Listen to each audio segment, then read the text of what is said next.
நம்முடைய பாரத பிரதமர் நரேந்திர மோடி அவர்கள் இலங்கையில் வெற்றிகரமாக 2 நாள் தன்னுடைய பயணத்தை முடித்துவிட்டு நேரடியாக நம்முடைய இந்திய நிலப்பரப்பில்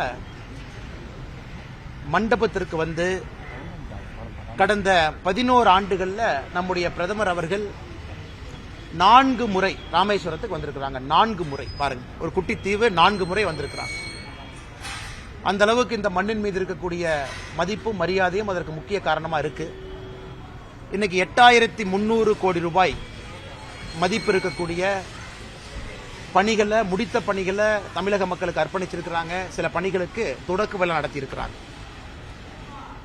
அதுவும் குறிப்பாக நமக்கு தெரியும், பிரதமர் அவர்கள் இந்த நவராத்திரி இந்த நாட்கள்ல விரதத்தில் இருக்கிறார்.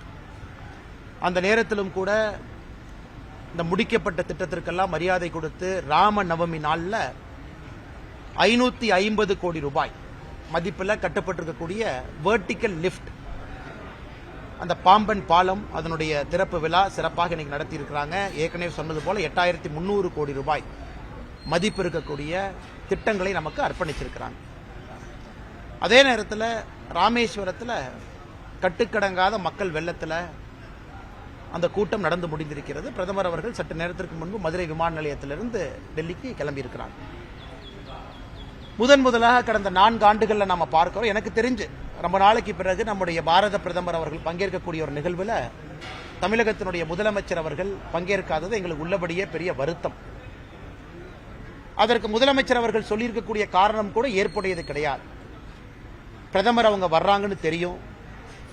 அதுவும் பிப்ரவரி மாசத்திலிருந்தே பாம்பன் பாலம் திறப்பு விழாவிற்காக நாட்கள் குறிக்கிறாங்கன்னு நமக்கு தெரியும். மாநில அரசோடு பேசுறாங்கன்னு தெரியும். நமக்காக 8300 கோடி ரூபாய் மதிப்பு இருக்கக்கூடிய திட்டங்களை கொடுப்பதற்காக பிரதமர் இலங்கையிலிருந்து நேராக டெல்லிக்கு போகாம தமிழ்நாட்டுக்கு வந்திருக்கிறார். அப்படி இருக்கும் பொழுது பிரதமரை வரவேற்க வேண்டியது மாநிலத்தினுடைய நம்முடைய பிரதிநிதியாக இருக்கக்கூடிய முதல்வர் அவருடைய தலையாய கடமை. ஆனால் முதல்வர் அவர்கள் இதில் அரசியல் செய்து, ஏன்னா வெயில் ராமேஸ்வரத்தில் அதிகமாக இருக்குன்னு ஊட்டிக்கு போயிட்டார்.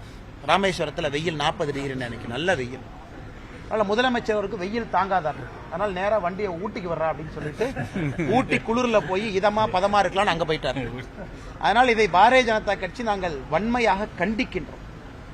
ஏன்னா முதல்வர் தன்னுடைய கடமையை செய்ய இன்று தவறிவிட்டார். பிரதமருக்கு அவர் அந்த மரியாதையை கொடுத்திருக்கணும். நம்முடைய தமிழ்நாட்டிற்கு வந்த பிரதமர் தமிழக மக்களுக்காக இந்த பணிகளை செய்வதற்காக வந்திருக்கக்கூடிய பிரதமரை நம்முடைய முதல்வர் அவர்கள் அவமானப்படுத்தியிருக்கிறார். அதற்கு நம்முடைய முதல்வர் அவர்கள் மன்னிப்பு கேட்கணும், தமிழக மக்கள்கிட்ட மன்னிப்பு கேட்கணும். இது முதல். இரண்டாவது, ஊட்டியில போய் உட்கார்ந்துட்டு அங்கிருந்து அரசியல் பேசுறார். என்ன அரசியல்? இங்க வந்திருக்கக்கூடிய பிரதமர் டீலிமிட்டேஷனை பத்தி பேசணும், தொகுதி மறுசீராய்வை பத்தி பிரதமர் பேசணும். பேசினீங்கன்னா பிரதமருடைய வண்டியை நான் டேக் ஆஃப் ஆகவே விட மாட்டேன் அப்படிங்கிற மாதிரி பேசிட்டு இருக்கார். முதல்வர் அவர்கள் நன்றாக உணர்ந்து கொள்ள வேண்டும். அவர் நடத்தக்கூடிய தொகுதி மறுசீரமைப்பு நாடகம் என்பதை தமிழக மக்கள் பார்த்து இது நாடகம் என்பதை முழுமையாக உணர்ந்து விட்டார். தொகுதி மறுசீரமைப்பு எப்ப வருமோ, எப்ப சொல்ல போறாங்களோ அன்னைக்கு தெரியும். தொடர்ந்து பாரதிய ஜனதா கட்சி நாம் என்ன சொல்றோமோ அதே போல ப்ரோரேட்டா பேசிஸ்ல இருக்கும். யாருக்கும் இன்னைக்கு இந்தியாவில் இருக்கக்கூடிய எந்த மாநிலத்திற்கும் ஏற்றம் இருக்காது, இறக்கம் இருக்காது. அதே ப்ரொபோர்ஷனேட் ரெப்ரசன்டேஷன்ல இருப்பாங்க. ஆனால் இதை ஒரு காரணமாக, இதை ஒரு சாக்காக வைத்து ஊட்டியில போய் முதல்வர் அவர்கள் ஒளிந்திருக்க வேண்டிய அவசியம் இல்லை. அதை பத்திரிகை நண்பர்கள் நீங்க பாக்குறீங்க. பிரதமர் அவர்கள் பேசும்பொழுது 2-3 முக்கியமான விஷயங்களையும் பேசிட்டு போயிருக்கிறாங்க. ஒன்று, நீங்கெல்லாம் தாய் தமிழை பத்தி பேசுறீங்க, ஆனா இங்க மக்களுடைய வரிப்பணத்தில் இருக்கக்கூடிய அரசியல்வாதிகள் எனக்கு அனுப்பக்கூடிய கடிதத்துல கையெழுத்தே ஆங்கிலத்துல தான் போடுறீங்க. அப்படின்னா தமிழ் வளர்ச்சியை பத்தி நீங்க பேசுறீங்க. இங்க இருக்கக்கூடிய மருத்துவ படிப்புகள் எல்லாம் நீங்க ஏன் தமிழ்ல கொடுக்க மாட்டீங்க? ரயில்வே மட்டும் எடுத்துட்டீங்கன்னா, ரயில்வே விழாவாக இருந்த காரணத்தினால ரயில்வே பத்தி மட்டும் பேசினாங்க. 7 மடங்கு அதிகமாக நிதி கொடுத்திருக்கும். யூபிஏனுடைய 10 ஆண்டுகளுக்கும் என்டிஏனுடைய 10 ஆண்டுகள் நேராக கம்பேர் பண்ணீங்கன்னா 7 மடங்கு கொடுத்திருக்கும். அப்படி இருந்து தமிழகத்தில் சில அரசியல்வாதிகள் முழு நேரமாக அலுவதை மட்டுமே வேலையா வச்சிருக்கிறாங்க. இதையெல்லாம் பிரதமர் அவர்கள் இன்று சுட்டிக்காட்டி பேசி இருக்கிறாங்க. அதனால் முதல்வர் அவர்கள் தன்னை திருத்திக் கொள்ள வேண்டும். மாநிலத்தினுடைய நலன அக்கறை இருந்தா முதல்வர் அவர்கள் இன்று வந்திருக்கணும், வரல. ஆனால் அடுத்த முறை இந்த தவறு செய்யாம தமிழகத்தினுடைய நலனுக்கு முதல்வர் அவர்களும் துணை இருக்க வேண்டும் என்கின்ற வேண்டுகோளை வைக்கிறோம். இதை தாண்டி உங்களுக்கு கேள்வி இருக்கும், கேளுங்கன்னா பதில் சொல்றோம். இது அரசு நிகழ்ச்சியில எப்படி நான் மேடையில் இருக்கணும்? அதனால மேடைக்கு பின்புறத்தில் இருந்தேன், கோவிலில் இருந்தேன். பிரதமர் அவர்கள் அரசு நிகழ்வு இல்லாம எங்க எல்லாம் இருக்காங்களோ அங்க எல்லாம் இருந்தா. இது வந்து அரசு நிகழ்வு, மக்கள் வரி பணத்துல நடக்கக்கூடிய நிகழ்வு.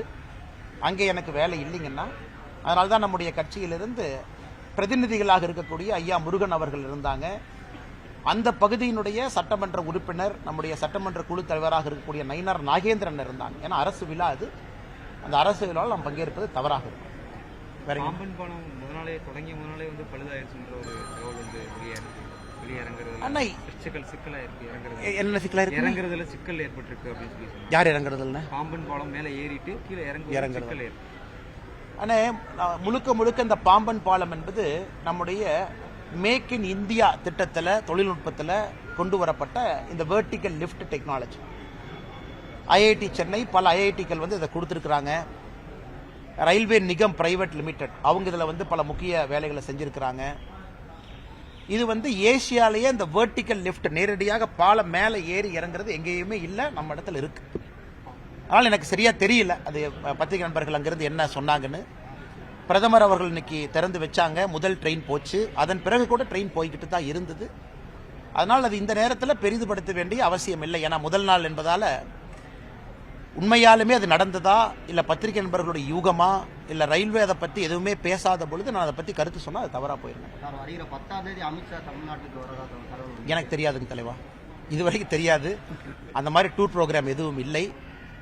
கட்சிக்கு அமித்ஷாஜி அவர்கள் அலுவலகத்திலிருந்து எந்த விதமான குறிப்பும் இதுவரைக்கும் வரல. அதான் அன்னைக்கே பதில் சொல்லிட்டேன். 2-3 பத்திரிகை சந்திப்பில் மிக தெளிவாக அதை பற்றி பேசியிருக்கிறாங்கண்ணா. வேறங்கண்ணா, அதிமுக தலைவர்கள் அடுத்தடுத்து பாஜக மூத்த தலைவர்களை சந்தித்து வராங்க. இது அரசியல் நகர்வுகள் எப்படி சார் பார்க்குறீங்க? அண்ணே, நான் யாரையும் சந்திக்கல, நான் யாரையும் பார்க்காதப்ப நான் பேசினா தப்பா போயிருமில்லண்ணே. நான் உங்களை தான் பார்க்குறேன், இன்னைக்கு பிரதமரை தான் பார்த்தேன்னா. இன்னைக்கு ஃபுல்லாமே காலையிலிருந்து தொண்டர்களோடு தான் இருக்கிறோம். அதனால் நான் யாரையும் சந்திக்காத பொழுது, யாரும் என்னை சந்திக்காத பொழுது, இன்னொருத்தர் சந்திச்சாங்களா சந்திக்கலன்னு தெரியாதப்ப அதை பற்றி நான் கருத்து சொன்னால் அது தவறாக போயிருங்கண்ணா. அதனால் சந்திச்சவங்கன்னு சொல்கிறவங்ககிட்ட கேட்கணும், இவங்க தான் நைட்டு போய் பார்த்தாங்கன்னு சொல்கிறவங்ககிட்ட கேட்கணும். ரெண்டுலையுமே இல்லாத அண்ணாமலை கேட்டால் நான் என்ன சொல்லுவாங்கண்ணா? நான் இந்த விஷயத்தில் அப்பாவின்னு தான் உங்கள்கிட்ட சொல்லுவாங்கண்ணா.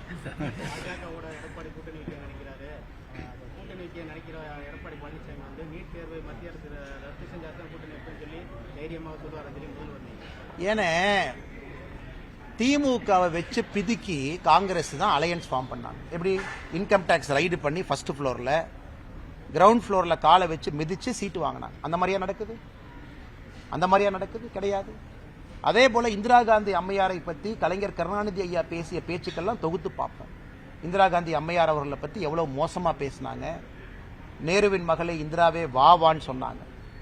இன்னைக்கு இவர்கள் மற்ற கட்சிக்கு கூட்டணியை பற்றி பாடம் எடுப்பது வியப்பாக இருக்கிறது.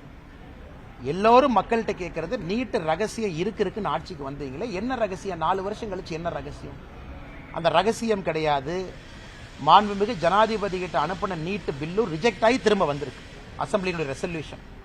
அதற்கெல்லாம் பதிலளிக்க முடியாத மாண்புமிகு முதலமைச்சர் அவர்கள் உப்பு சப்பு இல்லாத காரணங்கள் எல்லாம் முன்வைத்து மற்ற கட்சிகள் எப்படி கூட்டணி அமைக்க வேண்டும் என்பதை பத்தி பேசுறாருன்னா எவ்வளவு வேலை இல்லாம நம்முடைய முதலமைச்சர் இருக்காருன்னு பாருங்க. அப்படியாங்கண்ணா, அவர்கிட்ட தான் கேட்கணுங்கண்ணா. நான் தான் போட்டியில் இல்லைன்னு சொல்லிட்டேன். ஏங்கண்ணா அப்புறம் எதுக்கு நான் திரும்ப கூப்பிடுறீங்க சொல்லுங்க. அண்ணா நான் யாரையும் பார்க்கலீங்கண்ணே, எனக்கு தெரிஞ்சு எந்த காங்கிரஸ் எங்கேயும் நான் பார்க்கல. எங்க நான் கருப்பூடி ஆர்ப்பாட்டம் பண்ணாங்க? நான் பார்க்கல, சாரிங்கண்ணா, தெரியாதுங்கண்ணா, தெரியாது. எத்தனை பேர் வந்தாங்கண்ணே? 10 பேரா? சென்னையில் 50 பேர் வருவாங்க. நம்ம மதுரை வந்து கூட்டம் அதிகமாயிடுச்சா கம்மியாயிடுச்சான்னு கேட்கறேன். சொல்லுங்க. மீண்டும் வந்து நீங்களே தலைவர் ஆகணும் அப்படின்னு சொல்லி பல பேர் சொல்றாங்க கட்சிக்குள்ள இருக்கவங்க. அண்ணா எங்க இருந்தாலும் என்னுடைய பணியை செய்யத்தானே போறேன், உங்களை பார்க்கத்தான் போறேன், கருத்துக்களை பேசத்தான் போறேன். என்னுடைய மனநிலையில் எந்த மாற்றமும் இல்லை. எப்படி நான் இன்னைக்கு இருக்கிறேனோ நாளைக்கு அதே மாதிரி தான் இருப்பேன். ஒரு சேர்ல உட்காரனால மாற போறது இல்லைங்கன்னா எப்பொழுதும் அதே போல் தான் இருப்பேன். அதனால பதவி வந்தாலும் மாற மாட்டேன், வராவிட்டாலும் மாற மாட்டேன். அதை பத்தி எப்ப உற்சாகமா அண்ணே அண்ணா ஒரே நிமிஷம் அண்ணே, தொண்டர்களோடு அண்ணா ஒரு நிமிஷம் அண்ணா, ஒரு நிமிஷம் பேசுறேன் ஒரு நிமிஷம் அண்ணா, ஒரு கேட்ட கேள்விக்கு பதில். அண்ணா அண்ணா இந்த கட்சியில எல்லாருமே இந்த கட்சியில எல்லாருமே தொண்டர் தாங்கண்ணா. அப்பப்ப ஒரு தொண்டன் ஒரு பதவிக்கு போறான், மறுபடியும் அந்த தொண்டன் அந்த பதவியிலிருந்து தொண்டனா கீழே வந்துடுறான். அப்படித்தான் எல்லோரும் பார்க்கின்றோம். எங்களை பொறுத்தவரை எங்களுக்குள்ள எந்தவித விருப்பு வெறுப்பு வேறுபாடு கிடையாது. எங்கிருந்தாலும் அதே எனர்ஜியோட வேலை செய்யணும். ஆனா நீங்க எப்போ கூட இருப்பாங்க, நான் எங்கேயும் போயிட மாட்டாங்க, நீங்க கவலைப்படாதீங்க, நான் கூட தான் இருப்பேன். அண்ணே ஃபிளைட்டை விட்டுறேன் பாப்பா.